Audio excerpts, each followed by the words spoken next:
Brother Chaplain, Mrs. Wanda and husband, Mr. Wanda, distinguished old girls in your capacities, dear faculty staff, teachers, dear students, I'm happy to join you this morning, this afternoon, to celebrate this Mass.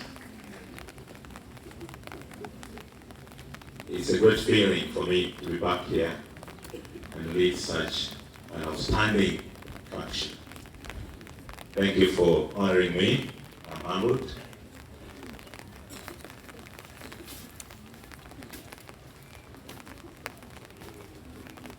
As Father Chaplain introduced me, my first contact with Trinity College was in 1997, when I was appointed chaplain here.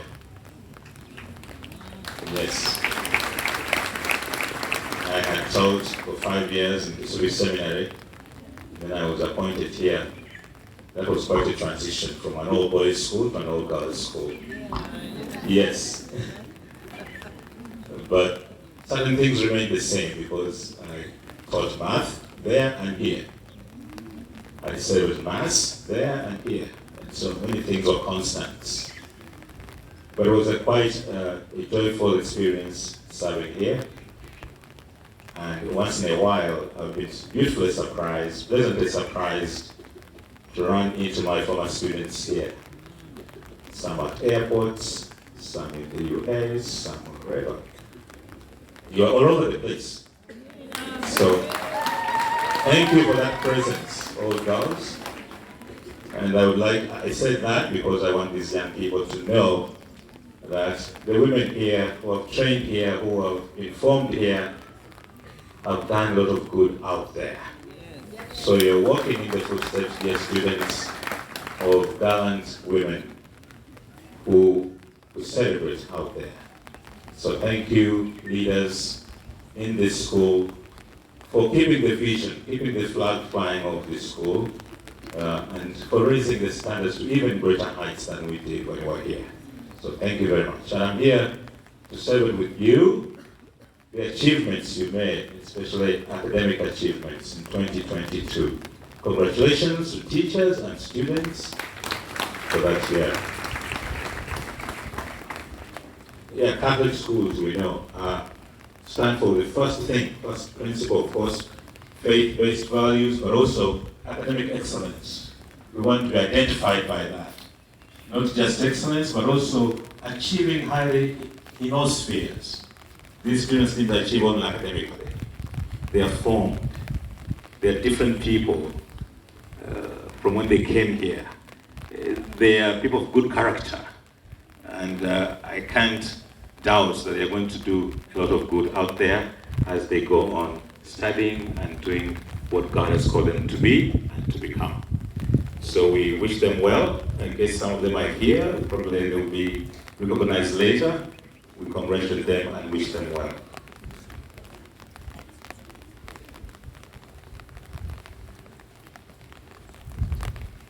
We all have 5 questions that we struggle with through life. But these 5 questions are very pertinent for the students of this age, the teenagers. The questions are, who am I? Where did I come from? Where am I going? How do I get there? And why am I here? I'll do them again. Who am I? Where did I come from? Where am I going? How do I get there? And why am I here? Yes, very key questions, essential questions. And all of us struggle to answer those questions, and no one has to answer those questions for you. Every individual has to answer these questions at any point in your life because you need to know the answers and to do what you have to do with yourself and with others. When you know who you are, as first a beloved son and daughter of God, then you know how to relate with others because you know who you are.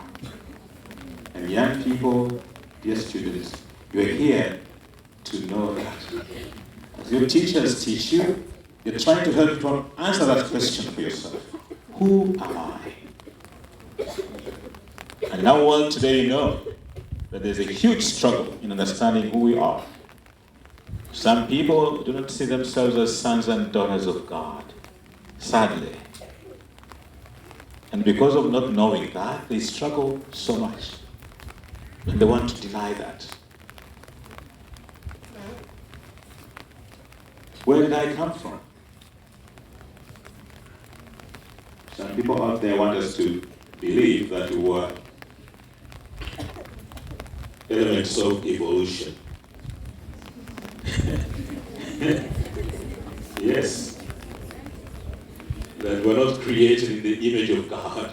But we know who we are. We were created in the image of God. And that's very important to know. Very important to know. Yes, young people sometimes struggle with where I come from, why do I look like this, why do I look like the other person, but why do I not look like the other person? But you are beautiful, you are handsome, yes, you are. Because you are created in God's image. And when you look at yourself as that, that's very important. Because then you're not going to struggle to become something else rather than you. Yes. You know you came from God, and you want to find out who you are, what God has for you.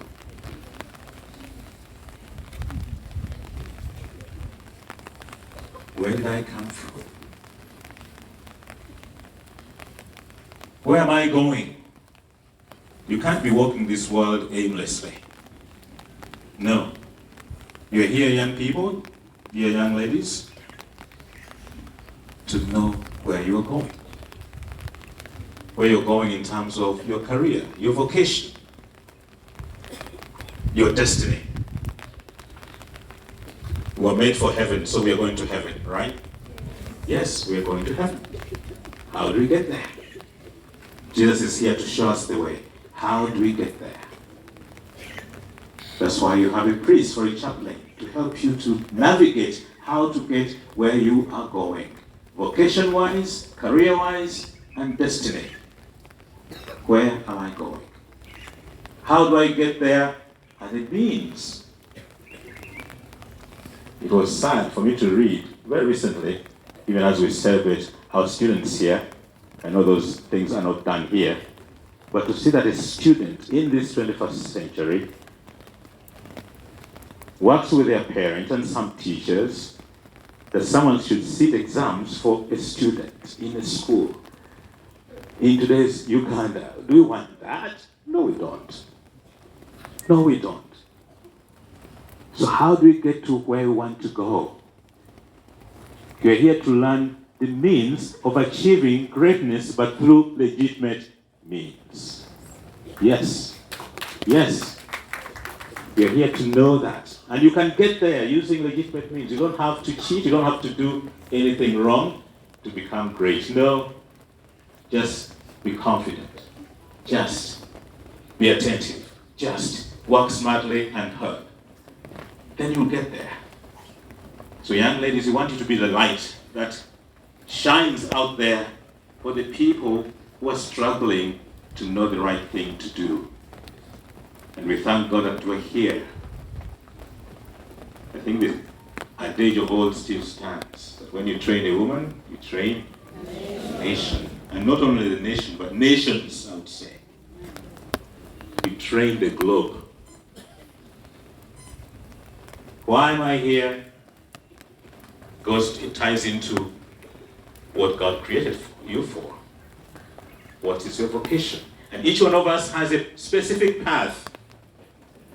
When I was a young seminarian with a friend of mine who is a priest now, heading a school in the Archidiocese of Kampala, while I'm the education secretary. That interests me. But when we were boys, we wanted to be ordained on the same day. This is my good friend. We worked together for 14 years in the same class. I don't know if any of you have had such a classmate, but I had a friend of mine. We started P1 together, and we went through high school together until the seminary after philosophy. But we had that dream of being ordained the same day. But it never happened. It never happened. But we were ordained at different times. Myself ahead of him by 2 years. But that spoke to me in the sense that each one of us has their own path. Yes, even if we're going together, each one of us has their own path. We are called to walk that path.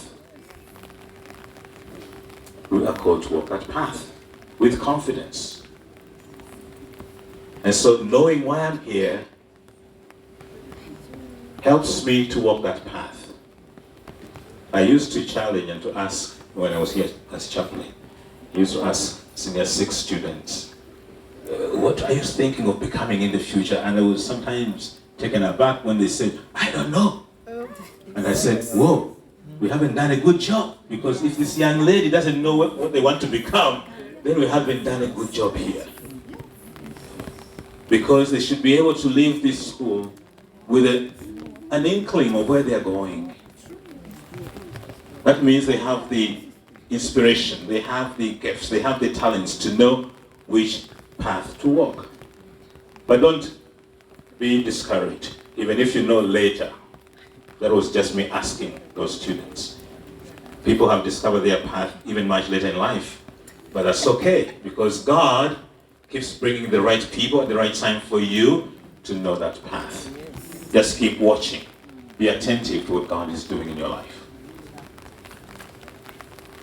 Going to the readings today, those questions also relate to the woman. I want to focus on the woman in the gospel, the Samaritan woman. Here is a woman taking a lonely walk to the well by herself. Just think of it. Yes, she is searching first for physical water. She's in a desert situation. At around noon, looking for water to quench her thirst, physical thirst. But there was more to her thirst than just physical thirst. In her conversation with Jesus, did not fail to see how she was also thirsting for love. Yes, she was thirsting for love. We all are searching to love and to be loved. Yes, it's within us as human beings. God created us that way. We're searching, we're thirsting for love, we're thirsting to be loved and to love. And this woman had experiences when Jesus tells her, go get your husband, bring him here. She says, I have no husband. Jesus says, oh, you're right. You just had 5. And the 6th one you have is not your husband. She was searching, thirsting. But she also had another thirst, a spiritual thirst, because her soul was seeking union with God, intimacy with God, communion with God. She knew about the Savior who was coming. We heard in the Gospel. She knew about the Messiah who was coming. But she didn't know who he was. Look at the movement she makes during that conversation. From meeting a stranger at the well to a prophet, because someone she says, oh, I know now you're a prophet, because she had spoken about what had happened in her life. And she said, oh, I see you're a prophet. And then she takes the conversation into something else about how the Jews and Samaritans differ in terms of their knowledge of where to worship, who God is, and all those things. And then Jesus moves her to the point of confessing that he's the Messiah, the one she has been waiting for. What a beautiful surprise for her. that Jesus revealed to him, I am the one you're speaking to, the Messiah. Just imagine yourself having a conversation with someone and you didn't know who they are, and they revealed themselves to you so easily, just like that. How many people did you just speak to that way, so personally? Not so many in the scriptures, no.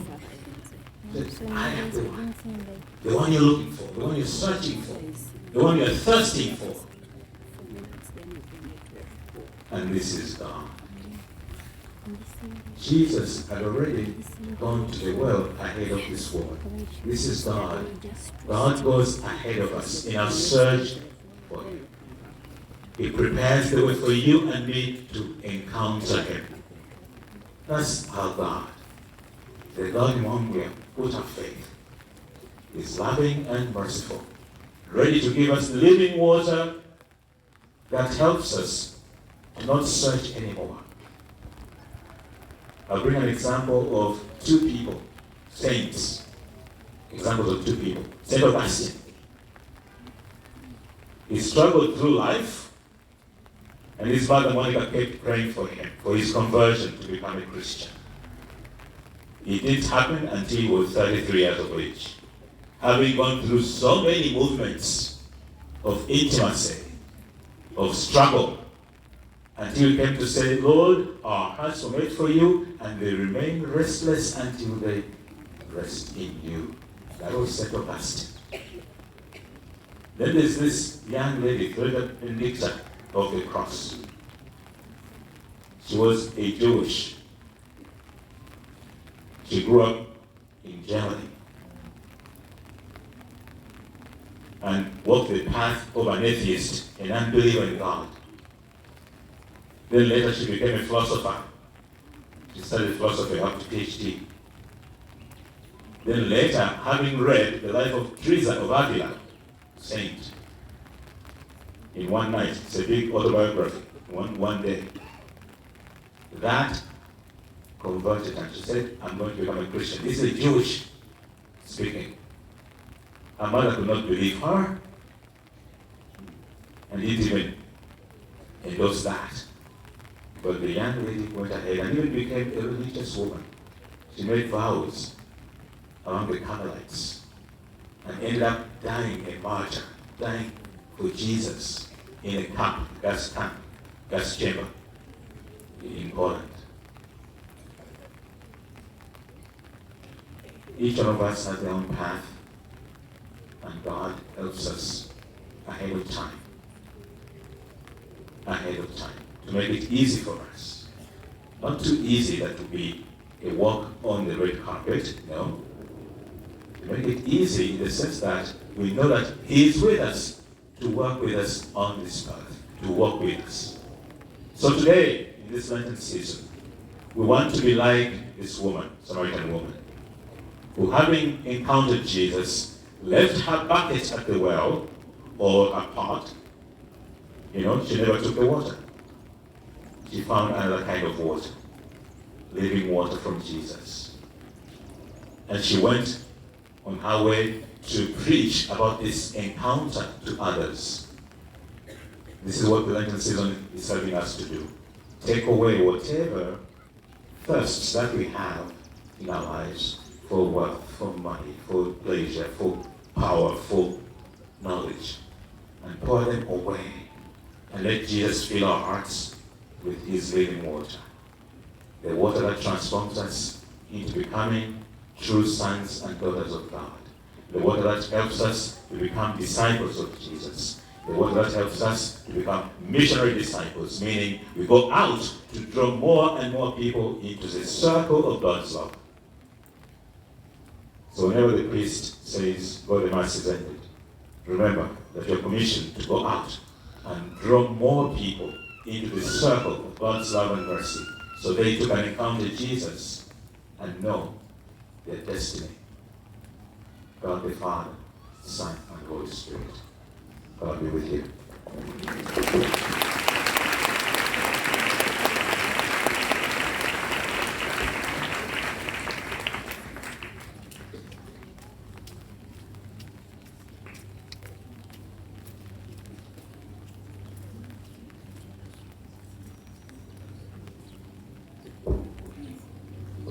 Let us rise, profess our faith.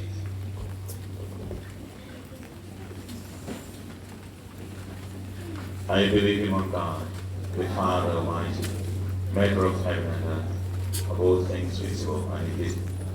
I believe in one Lord, Jesus Christ, the only begotten Son, born of the Father before all ages, God from God, light from light, true God from true God, begotten, not made, consubstantial with the Father.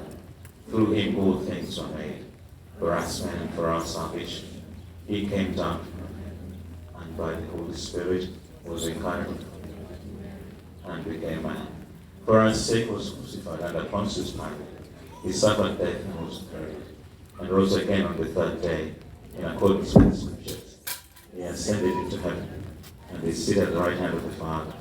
He will come again in glory to judge the living and the dead, and his kingdom will have no end. I believe in the Holy Spirit, the Lord, the giver of life, who proceeds from the Father and the Son, who with the Father and the Son is adored and glorified, who has spoken through the prophets. I believe in one holy, Catholic, and Apostolic Church. I confess one baptism for the forgiveness of sins, and I look forward to the resurrection of the dead, the life of the world to come. Amen.